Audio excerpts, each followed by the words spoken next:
por lo que vamos a abrir ahora la parte de preguntas y respuestas. Aprovechar que nuestros panelistas tienen un nivel tan alto. Yo sé que ustedes están un poco cansados, pero vamos a aprovechar que ellos están aquí para tratar este tema. Tenemos una pregunta por ahí. Ok, mi pregunta es para el señor Radames del Carmen.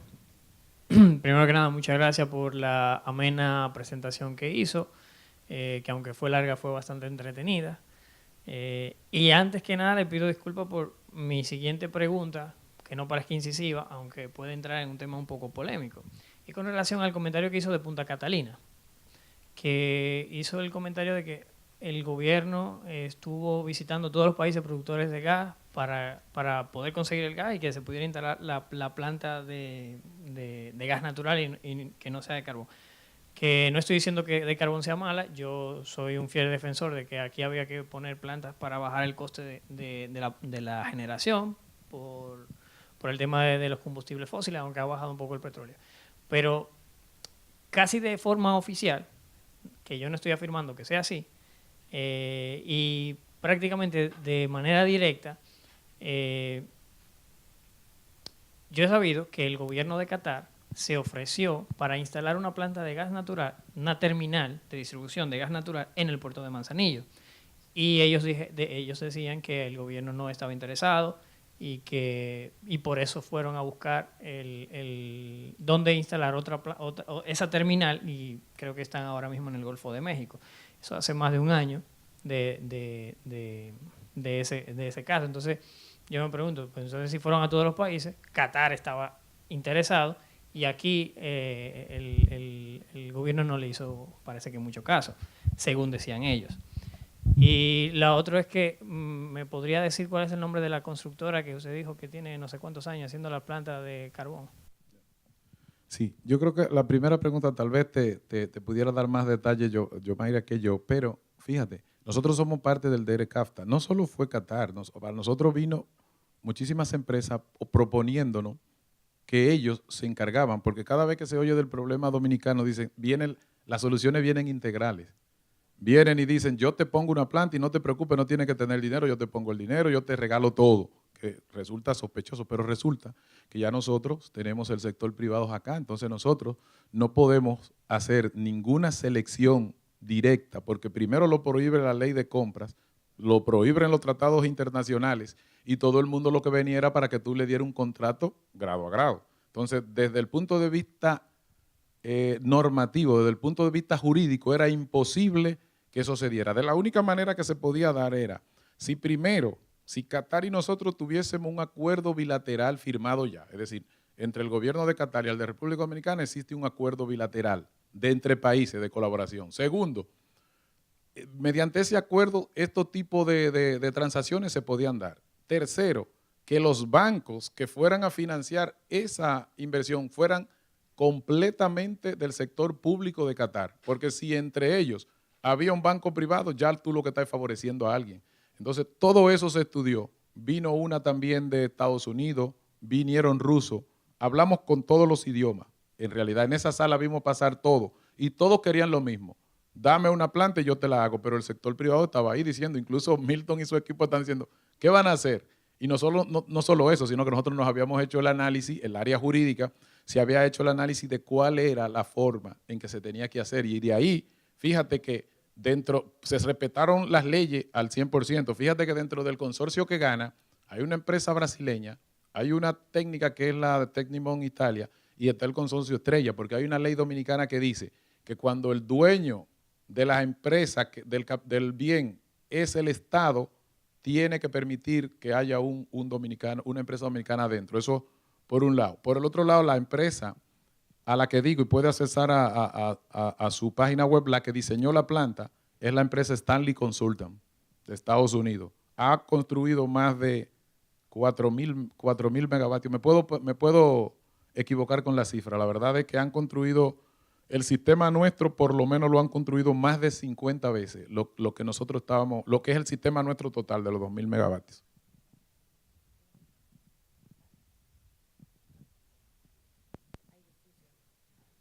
Quizá brevemente agregar que además de esas consideraciones regulatorias de compra, contrataciones, de la seguridad jurídica de las inversiones locales, también hay que ponderar temas meramente de mercado. Si la demanda de gas natural para fines de electricidad, para procesos industriales y vehicular aguantaba la instalación de otra planta como la que ya existe.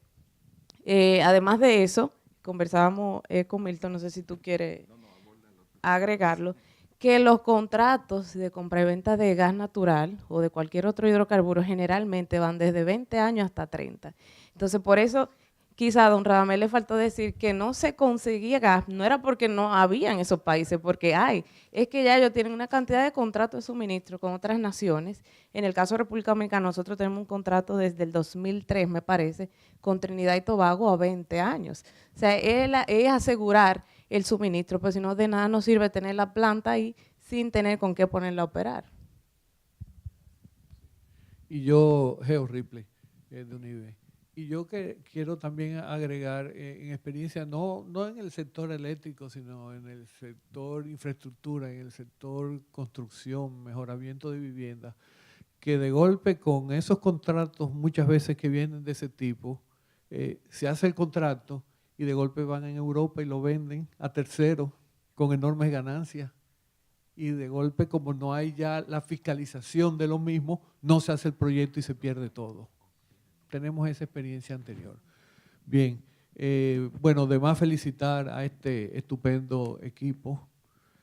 Una persona que tenga una juguetera en su casa, le gustaría tener un grupo de peluches así en su casa para poder cambiar una historia realmente. Pido un aplauso para ellos, por favor. Maravilloso. Eso por un lado. Por otro lado, ha habido grandes controversias con el asunto de la construcción de las famosas plantas, porque el mundo entero está contaminado. Y ahí volvemos a lo sostenible, el ecosistema. Las costas de California empiezan a estar afectadas por la polución de China que llega por las plantas de carbón. Y de golpe se arma un gran lío en República Dominicana porque las plantas de carbón van a destruir los valles, van a contaminar, vamos a tener ácidos de todo tipo, vamos a andar alucinados caminando por las calles con aire irrespirable, etcétera, etcétera. Yo quisiera que se diga en este foro realmente la alta tecnología que van a hacer estas plantas y la utilización y reutilización pues, de todos los desechos de la combustión. Para mí es importante que esto se haga porque se ha hecho una campaña en contra de esto que realmente la gente habla en base a muchas cosas, pero no hay una respuesta oficial, aclaratoria de parte del Estado Dominicano. Y aprovechar y agregar a la pregunta de Geo, que en las redes sociales nos preguntan y lo traen como una reflexión, el tema de que la Estrategia Nacional de Desarrollo tiene como uno de los objetivos el fomentar la descarbonización de la economía nacional a través del uso de fuentes renovables de energía. Yo sé que el señor Radamés explicó muy bien sobre el tema de que se hizo una evaluación, pero sería bueno que aprovechando también la intervención de Geo y esa preocupación de esa persona, pues se aclare que quizás es la única vía, pero que tenemos que ir caminando hacia eliminarlo. Existe una cuota respecto al tema de contaminación para República Dominicana y además existen unos estándares de contaminación permitidos.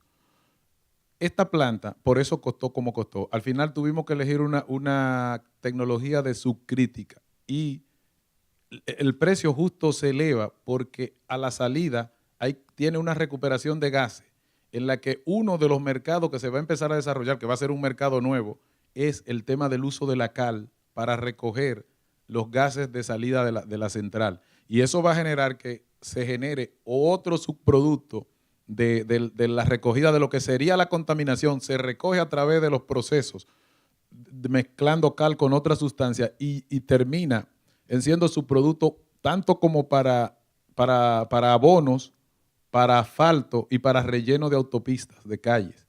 O sea que al final, dentro de todos los males se escogió el peor. No nos olvidemos, señores, porque es fácil cuando uno piensa en el problema de la contaminación desde el punto de vista de los Estados Unidos, pero Estados Unidos tiene el 40% de sus centrales funcionando a carbón y tiene autosostenibilidad energética.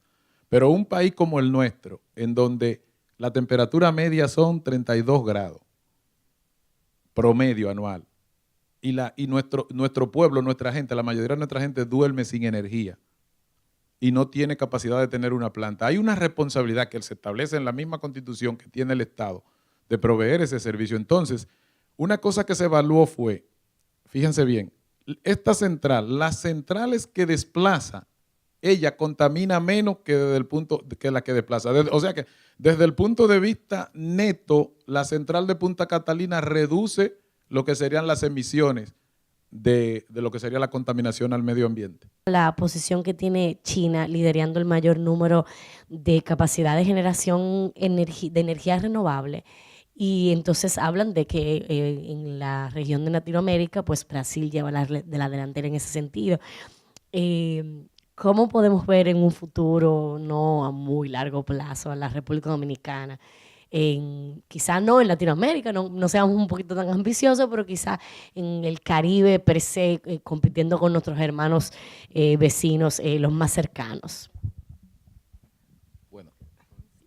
Bueno, empiezo yo dando mi impresión al respecto. Bueno, mire, lo primero es que cuando se evalúa China como país en términos de su capacidad energética y su diversidad de recursos para producir energía, hay que pensar en China como un continente.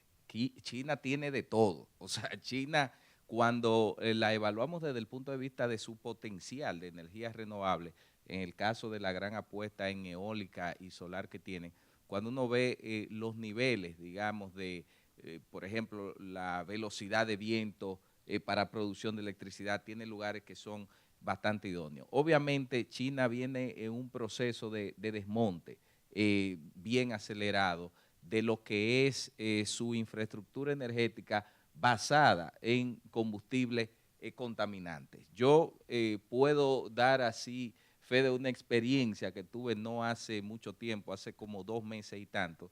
Yo estuve en China y tuve la oportunidad de visitar varias ciudades. A mí me sorprendió en el caso de Beijing, en Pekín, que yo en la mañana me levantaba y miraba así en el horizonte casi de 1 kilómetro, algo, tú no podías ver por el tema de la contaminación. Es cierto, hay muchos vehículos y otras cosas, pero cuando preguntaba a los especialistas, me decían que tenía que ver mucho con el sector, digamos, energético, la producción de electricidad, con todas las plantas a carbón, el mismo tema de lo que tienen de petróleo. Entonces, ellos tienen una gran preocupación y ese crecimiento que han tenido las renovables es un poco compensando esa realidad. Pero déjenme decirle algo, que nosotros como isla no podemos compararnos con China. A veces nos queremos comparar con unas dimensiones de una cereza con una lechosa. Eso no puede en términos de tamaño. China, si bien es cierto que está en ese proceso de desaceleración de ese tipo de energía, su gran crecimiento e industrialización lo hizo basado en ese tipo de energía. Entonces, las renovables tienen la característica, yo soy un pro renovable desde hace muchos años. Cuando tú leíste ahí en el año 2000, yo fui el primer director del Departamento de Energías Renovables, Industria y Comercio. Esa ley que anda por ahí, trabajé muchísimo con la GTZ, pero las energías renovables son intermitentes. Nosotros aquí no podemos pensar, hay que sacarse la cabeza que vamos a cubrir en 100% República Dominicana con sol y viento. Radamés decía ahorita, se nos para el viento por ahí, ya eso de una situación nos causa, o nos entra un ciclón o un huracán y 3 días nublado ya los niveles de eficiencia. O sea, que debe haber un tema de gradualidad cuando pensamos. Miremos el tamaño nuestro, veamos la capacidad que tengamos y lleguemos a una matriz energética aprovechando las renovables lo más óptimo posible, que cree un balance entre lo ambiental, lo técnico y lo económico. Tienen que jugar de junta esas 3 variables.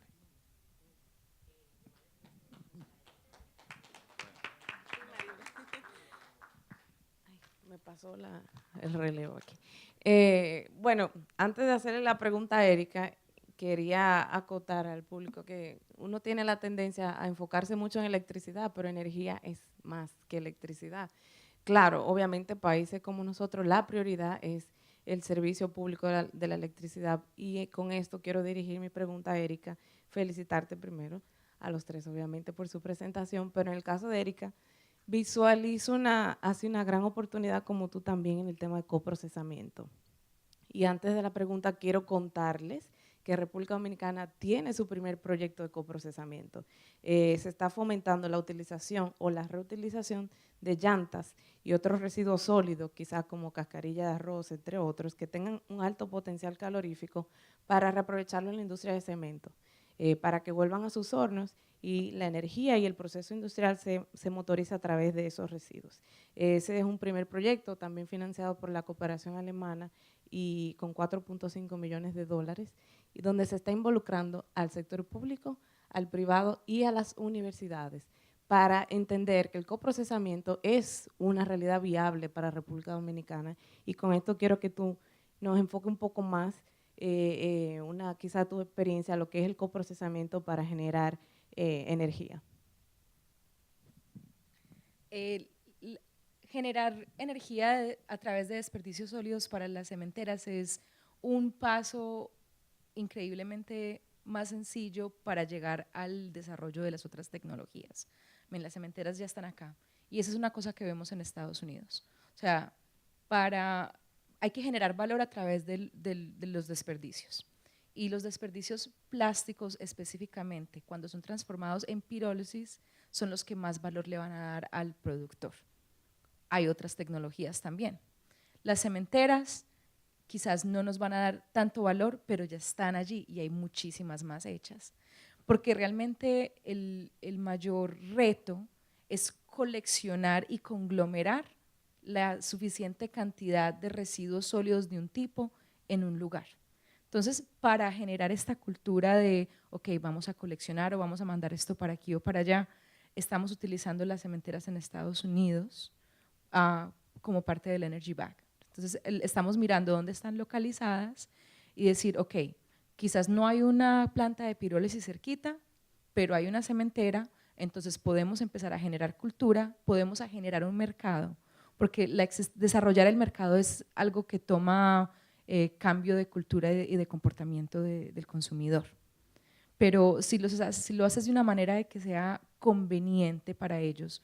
Por eso cuando tuvimos la idea del Energy Bag dijimos vamos a utilizar las mismas canecas que se utilizan para el reciclaje porque ellos pueden poner la bolsita ahí mismo, no se tienen que preocupar de ir a ningún otro lugar.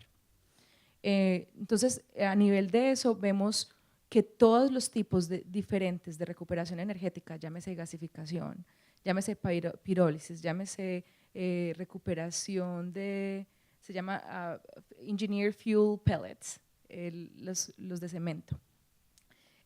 Todos juegan una parte diferente, porque obviamente estas tecnologías para que tomen lugar en países se necesita una inversión grande de capital, ¿verdad? Y el caso es que siempre estamos buscando en recuperación de dinero a corto plazo, se vuelve más difícil esta inversión.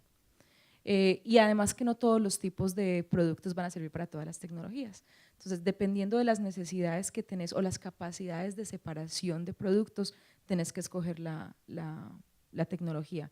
Entonces, ahorita estás diciendo, para las cementeras necesitan algo estilo papel o plástico, es lo que les gusta y no sé si ustedes tienen acá regulaciones ambientales que le permiten nada más utilizar cierto tipo de productos. En Estados Unidos las hay, que dices, ok, te dejamos utilizar desperdicios sólidos para las cementeras, pero tienes que cumplir con estas metas o con estos límites de los productos que estás utilizando. Ahora, la gasificación es una tecnología un poquito más cara, más sin embargo es menos particular en lo que puedes meter. Básicamente puedes meter todo en la gasificación. Ahora, en el pirólisis lo que estás buscando es básicamente poliolefinas, llámelo polietileno, polipropileno, poliestireno, que generan otro tipo de productos. Entonces, dependiendo de lo que esté necesitando el país y la capacidad de división de productos que tengan, es la elección de la tecnología. Una pregunta por aquí, una pregunta por allá y creo que ¿Alguien había no, ok, 2 preguntas. Jesús. Bueno, yo creo que hay poca gente capaz de responder esta pregunta en el país y por eso quisiera hacerla. Es una pregunta sumamente interesante, se los avanzo. ¿Qué se toma para que se deje de ir la luz? ¿Qué hace falta para que se deje de ir la luz? Yo creo que podemos perder un poquito, yo creo que en la discusión podemos perdernos un poquito, pero al final lo único importante que hay que contestar es esa pregunta, me parece. Y quisiera ver si hay alguna forma de respuesta rápida o no rápida. Sí, me van a disculpar ustedes, sobre todo Yomaira y Erika, porque voy a volver a dar mi opinión sobre el tema que ahorita opinaba Milton, sobre la combinación de las renovables con las energías convencionales. Fíjense, justamente cuando los sistemas están como está el nuestro, porque los sistemas tienen que madurar. Es difícil que un sistema nazca de cero renovable, o sea, complicado, porque cuando falla, ¿qué hacemos?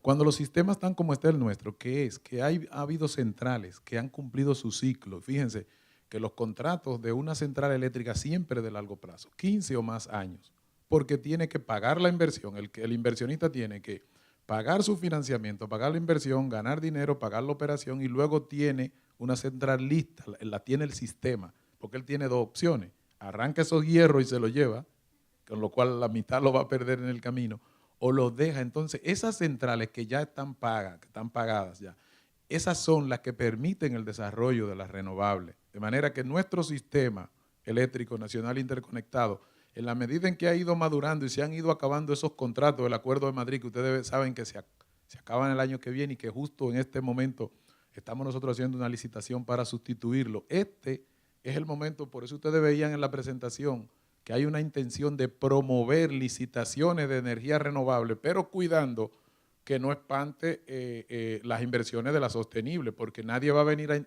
a invertir $1.000 millones, a comprometer un financiamiento de $1.000 millones y como la ley renovable nuestra permite que el renovable entre siempre para que entonces lo tengan apagado y no pueda vender energía. Si es así, lo primero que te dice es listo, pues entonces dame un contrato con garantía soberana y cobro por potencia instalada que tú no las uses, como pasa con Creyente, que nada más de mencionarla todo nos da verdad. Entonces, esas cosas es bueno que se sepan porque los sistemas tienen que madurar y después que madura pueden irse abriendo. Y por eso yo le hablaba del Smart Grid, porque también queremos renovarlo, pero ¿qué pasa cuando salen 82 megavatios porque se paró el viento de repente? Un blackout. Entonces tienen que tener la flexibilidad del sistema para poderse mantener en línea y que no ocurra justamente lo que dice Jesús, que hayan apagones. Entonces, Jesús, conectando eso con, bueno, desde mi punto de vista, ¿qué hay que hacer para que no hayan apagones? Yo creo que lo primero, te la voy a responder primero como actor, ¿verdad? Como parte del problema o de la solución. Gracias, Ripley. Fíjense, yo entiendo que lo primerito es debe haber un compromiso de nación, es decir, tenemos que salir de la trinchera y de acusarnos uno al otro. No vamos a ganar nada cuando nosotros le echamos la culpa a la DIA y la DIA a nosotros. Entonces, la providencia, nosotros mismos, es decir, nos han servido la mesa. El pacto eléctrico es el escenario ideal porque además está contenido en una ley. Además, estamos diciendo que proyectamos nuestro país al 2030, cómo nos queremos ver. Y entonces, ahí se supone que como no es un compromiso de uno solo, porque si no hace rato que se hubiera tomado, porque hay que subir la tarifa, hay que afectar intereses, el Estado tiene que hacerse eficiente y tiene que tomar decisiones que son odiosas.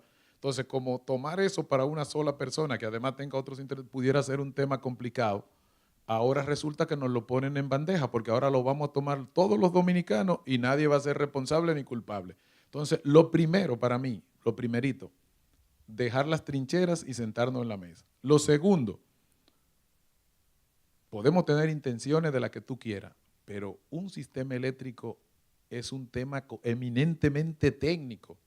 Entonces tienen que opinar los técnicos, es decir, el plan no puede ser lo que yo quiera, tiene que ser diseñado para que sea, como dicen los CEP, los sistemas eléctricos de potencia, que sea dinámico, que sea confiable, que sea estable y que sea flexible y que aguante que si tenemos 200 megavatios de renovable, salgan y no hayan apagones el sistema. Y para eso tenemos que madurar en temas de automatización, tenemos que coordinar las acciones de la ETED con la de las hidroeléctricas, con la de los mismos consumos. Es decir, también tendríamos que tener un tema de educación de nosotros. No podemos consumir de manera inconsciente. Probablemente tengamos que consentir, como sucede en otros países, como sucede, por ejemplo, en la electricidad de Miami, que yo ponga el aire acondicionado o algunas cargas de mi casa con un medidor inteligente para que cuando la EDE necesita bajar demanda, digo, mira, págame este y por eso te dan una compensación. Es decir, desde mi punto de vista, lo primero es el compromiso, porque capacidad técnica local y internacional, yo te diría más,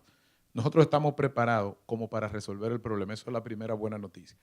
Segundo, hay recursos, pero primero tiene que haber un compromiso, tiene que haber una vigilancia, tiene que haber un plan bien hecho y un plan eminentemente técnico y para resolver el problema. Y yo te diría que de tercero, tiene que haber un fortalecimiento en lo que son los roles y una definición clara en lo que son los roles. Ustedes recuerdan que hubo un blackout, todavía hoy no sabemos quién tiene la culpa. Es decir, tienen que haber unos roles bien claros del regulador, de cada uno de los agentes y del manejo de lo que son las reglas del juego y de las consecuencias de las acciones, de los problemas que se den. A ti te dan un apagón, dice la ley que te tienen que dar 150% bueno, eso te lo tienen que dar. Luego nosotros nos arreglamos entre nosotros, pero el árbitro debe ser capaz de decir, mire, ese apagón lo generó usted le va a dar tanto a la distribuidora y usted distribuidora le tiene que pagar a él, según dice la ley.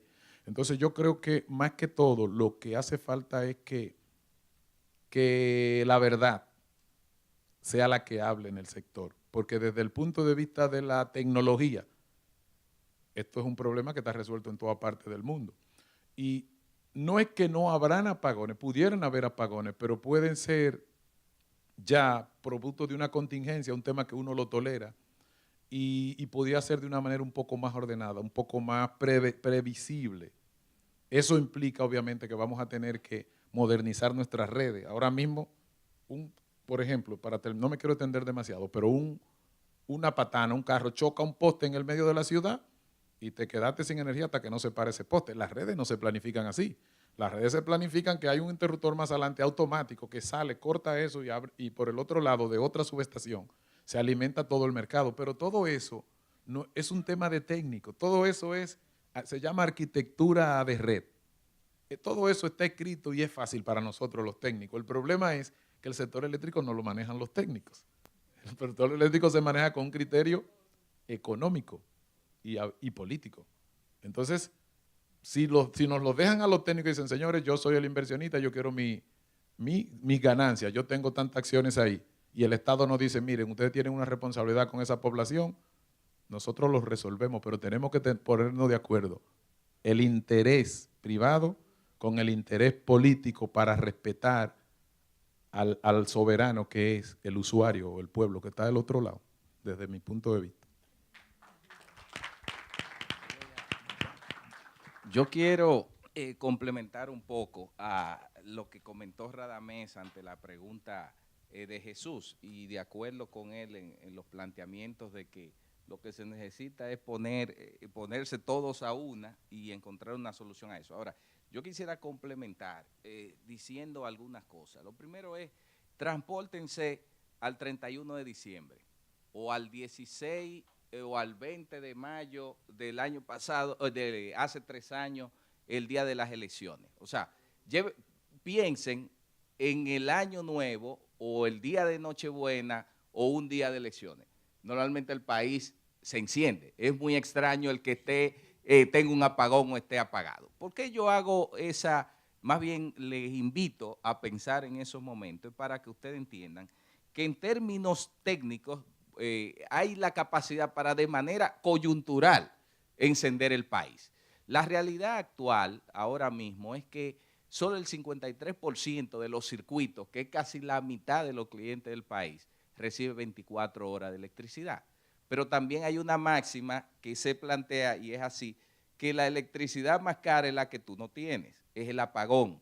¿Por qué? Por lo siguiente. Yo así en estos días, miren lo inequitativo que es el sistema eléctrico dominicano y que castiga al más pobre. Yo hacía un ejercicio que lo han hecho muchísima gente muchas veces, pero piensen en esto. Ustedes saben cuánto cuesta el tener encendido 5 bombillos, de esos que tenemos en nuestra casa, de 20 watts, etcétera, 5 bombillos, encendidos durante 5 horas en una noche, al precio del kilovatio hora que nos cobran en los primeros 200 kilovatios de consumo a una energía subsidiada. ¿Ustedes saben cuánto cuesta tener 5 bombillos esta noche en su casa durante 5 horas de 20 watts? Le cuesta 2 pesos con 22 centavos.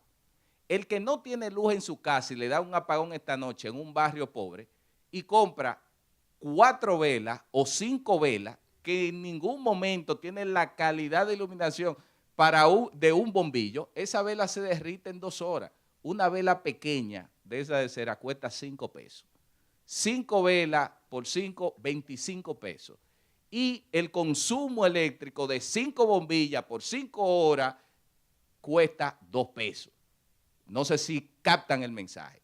Aquí hay un problema de que la ciudadanía lo que hay que darle 24 horas de luz, porque el apagón, y ahí tomo un poco que lo ha mencionado 2 veces, el apagón que se genera es más costosa la alternativa, y le puedo hacer el análisis con el inversor, y le puedo hacer el análisis con la planta de los edificios que tienen. El sobrecosto que paga el cliente es mucho más que el kilovatio que se genera con la planta más cara del sistema. Miren, para que tengan una idea, la Cogentrix, y no es que soy un defensor de ella, pero la verdad, aludiendo a lo que Jesús decía, hay que decirla. Esa generadora Cogentrix tiene 1 año produciendo todos los días, precisamente por el tema del petróleo. Ustedes saben que el petróleo se ha desplomado a mucho más de la mitad desde hace 1 año.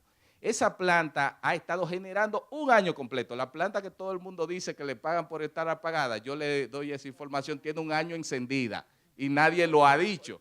Exacto. No, por fin, y le encienden a veces. Pero la decisión de que esa planta esté apagada, como decía Radamés, en el momento en el que el petróleo era mucho más caro, tenía que ver por el costo del kilovatio hora, porque genera electricidad utilizando diésel, que es el combustible líquido derivado del petróleo más costoso. Pero todavía el kilovatio hora generado con la Cogentrix es más barato que cualquier kilovatio hora generado con el inversor, con la planta, con la vela, con el querosene o con lo que usted quiera. El mensaje es que yo creo que hay que darle energía a la gente. Es posible, como Radamés te decía, y yo le agrego algo, Jesús. El problema no es dar las 24 horas de electricidad, sino qué tanto podemos sostener eso con un sistema, como decía Radamés ahorita, que se pierde un poco más del 30% de la energía que tú pones en la red. Hay un tema financiero. Si nosotros cerramos esa brecha y se cobra toda la energía que se sirve, quizás puede haber capacidad para que las empresas distribuidoras puedan darle más energía a la gente porque cobra más dinero. O sea, que el problema eléctrico se reduce al final, es un tema financiero, que yo no tengo todo el dinero de lo que yo compro. Es como que tú tengas un colmado y tú vendes arroz, tú vas a vender 100 libras de arroz, vendiste 100 libras y lo que cobraste fueron 70 libras y las otras 30, bueno, el colmado te va a quebrar. Esa es un poco la idea de lo que quería decir. ¿Alguna pregunta por allá? Mi pregunta es breve. ¿Cuál es su opinión en este foro sobre energía nuclear? Ustedes mencionaron eólica, solar. ¿Cuál es su punto de vista respecto a ese tipo de energía?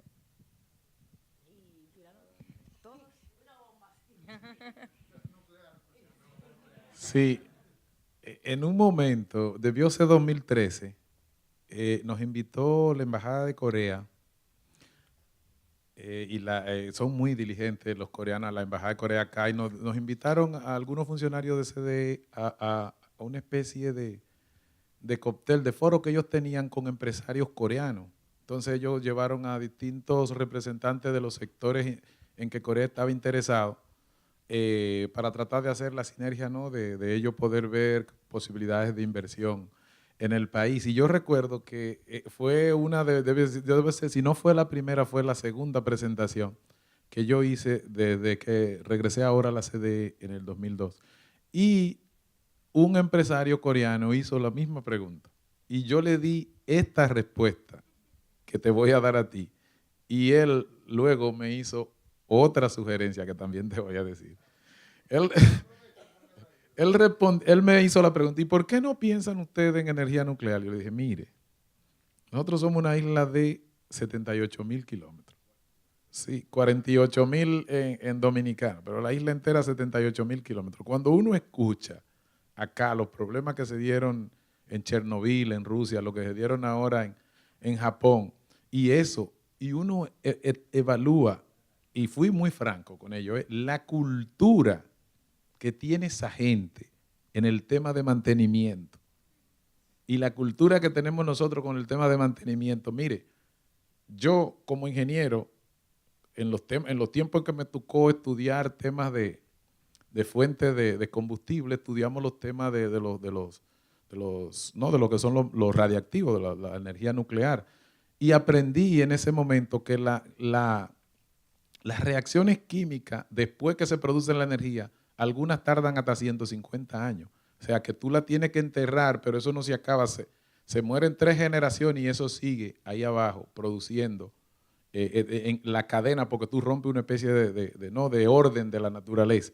Yo le dije, en el caso nuestro, una falla en una central nuclear en el país, hay que aprender a nadar, porque el que pueda tiene que irse y tratar de...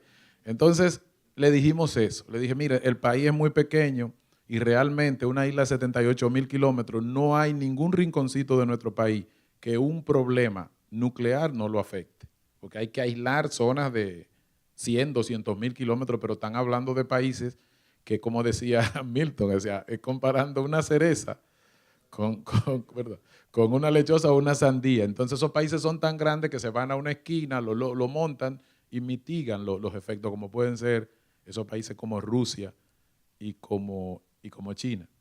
Él se quedó tranquilo, pero cuando le tocó la ronda dijo, sin embargo, me dijo, ustedes tienen que ver el tema, dice, tal vez no lo podrían hacer ustedes, pero pudiera, y yo supongo que ahí le entró también su espíritu, ¿verdad?, comercial, no se puede dejar vencer, de inversionista, y dijo, ustedes, existen hoy, me dijo, las tecnologías lo suficientemente seguras como para que ustedes no tengan que tener ese miedo. Le dije, bueno, yo en el caso digo, somos ingenieros, pudiésemos verlo, pero no depende ni siquiera de nosotros, ¿entiendes? Hay que convencer al país entero, hay que ir al Congreso. Entonces es un tema que nos vamos a desgastar en un tema que en el fondo yo mismo no creo. O sea, yo no creo que con nuestra cultura, como hasta donde nosotros hemos avanzado, con los temas de mantenimiento. Señores, piensen en los temas de mantenimiento, las instalaciones deportivas, todo. Una central nuclear, fíjense que las centrales nuestras las pasamos al sector privado, ¿de acuerdo? Una central nuclear, acá, una falla, yo al menos si empieza a instalarse, agarro a mis muchachos y Yo también creo que me iría. Y adicionar a eso, algo muy importante, más allá del tema técnico, es el tema de supervisión y monitoreo y el régimen de sanción ante cualquier falla. Nosotros todavía tenemos un gran reto con los tipos de industrias que tenemos, como las extractivas, las eléctricas, y cualquier industria, la más simple, alimento y bebida, con el tema de monitoreo ambiental, de sostenibilidad, imagínense a las dimensiones nucleares. Y bueno, por último, no sé si, Geo quiere... No, es simplemente una acotación. Imagínense un pasador de seguridad y que, préstame tu pincho al pasador de seguridad en una central atómica. O un chicle, préstame un chicle.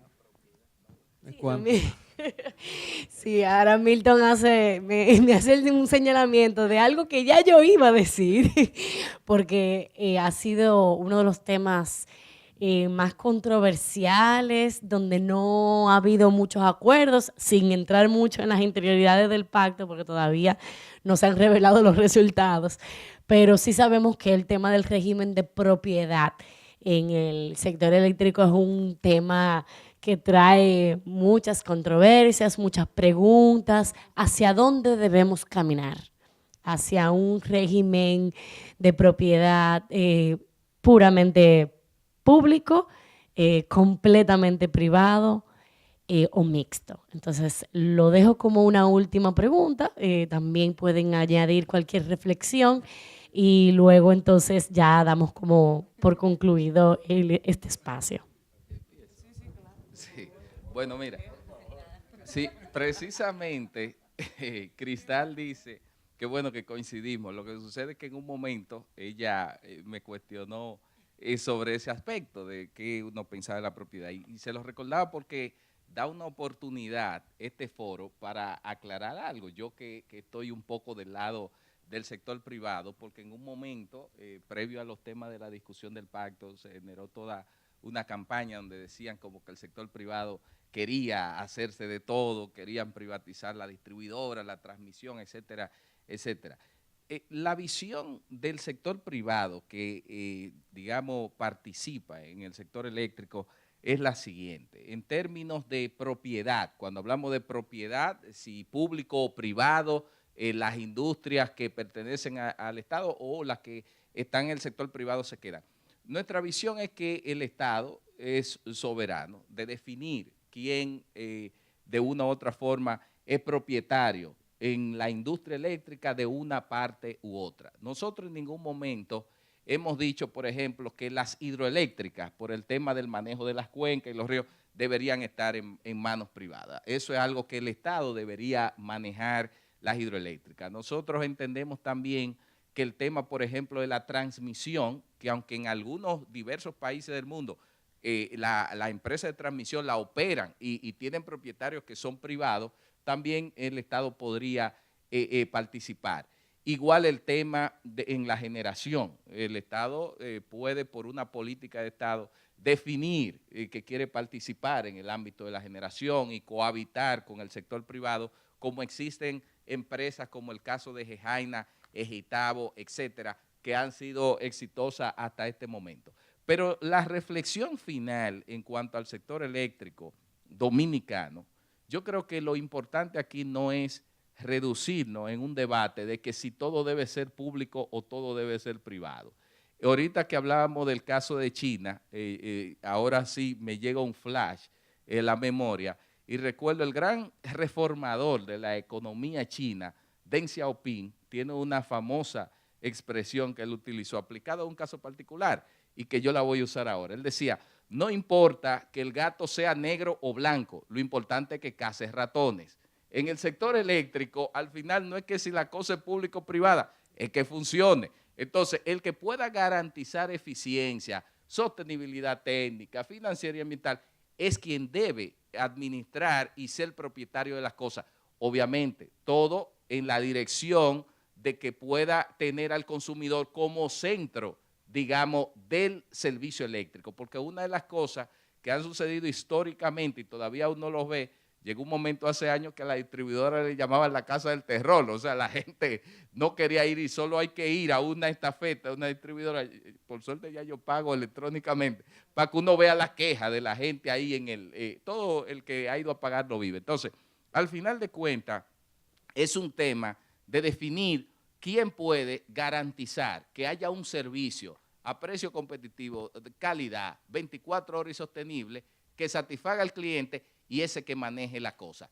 El Estado Dominicano, y el Estado somos todos y el gobierno, hay ahí toda una historia. O sea, el proceso mismo de reforma de la capitalización en el año, en el periodo 97-99, fue más bien la conclusión que llegó el gobierno de turno en ese momento, el primer gobierno del PLD, en capitalizar toda la industria eléctrica, porque veníamos, estos mismos problemas que estamos discutiendo ahora, estaban amplificados en ese momento. Si se critica la generación, antes era todo un desastre por el tema del mantenimiento. Si hablamos de la distribución, todo, o sea, antes de ahí había todo un problema. Y no voy a entrar ahora en la discusión de la reforma, pero al final de cuentas, yo creo que lo que hay que hacer es una evaluación seria en función de esta discusión del pacto eléctrico, tomar las medidas adecuadas y que el país se quite de arriba esa carga de estar disponiendo muchísimos millones de dólares. Miren, para que tengan una idea, y aquí lo dejo, mi reflexión, para que Radamés diga, miren el problema que es este, que nosotros pagamos con nuestros impuestos.